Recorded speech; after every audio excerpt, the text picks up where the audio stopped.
बागलांच्या पश्चिम पट्ट्यात बिबट्याचा धुमाकूळ, CCTVमध्ये वनराज कैद, नागरिक भयभीत, वन विभागाने तात्काळ उपाययोजना कराव्यात।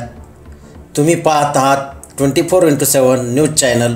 आजची सर्वात आणि मोठी आणि चिंताजनक बातमी आहे नाशिक जिल्ह्यातील बागलाण तालुक्यातून, जिथे गेल्या काही दिवसापासून पश्चिम पट्ट्यातील अनेक गावांमध्ये बिबट्याचा मुक्त संचार वाढला आहे। यामुळे नागरिकांमध्ये आणि शेतकऱ्यांमध्ये मोठी दहशत पसरली आहे।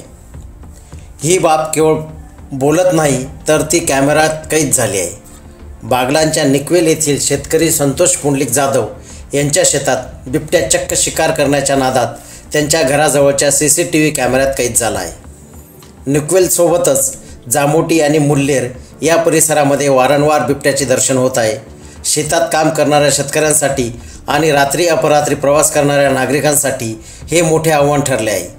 पश्चिम पट्ट्यातील प्रत्येक गावात सध्या तरी भीतीचे सावट आहे। या पार्श्वभूमीवर संतप्त शेतकरी आणि नागरिकांनी वन विभागाकडे तातडीने बिबट्याचा बंदोबस्त करण्याची मागणी केली आहे। पण बिबट्या मानवी वस्तीकडे का येत आहे, याचे मूळ कारण काय आहे? तज्ज्ञांच्या मते जंगलातील होणारी अवैध वृक्षतोड आणि उन्हाळ्यात वणवा लावणारे अज्ञात समाजकंटक यामुळे नैसर्गिक अधिवास नष्ट होत आहे।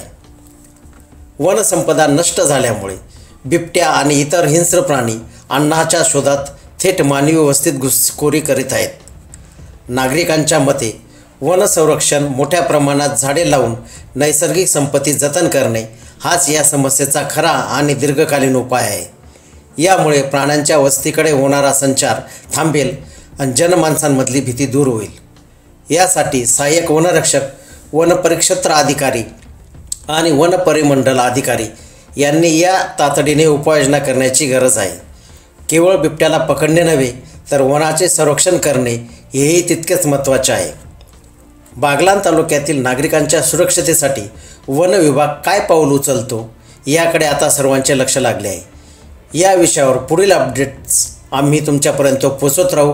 तुम्हीही या परिसरातील असाल तर काळजी घ्या, रात्रीचा प्रवास टाळा आणि सतर्क राहा। या बातमीबद्दल तुमचे मत काय आहे आम्हाला कमेंट्स करून नक्की सांगा।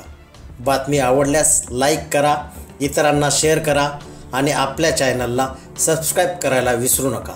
24x7 न्यूज रिपोर्टसाठी दीपक गायकवाड, मुल्हेर।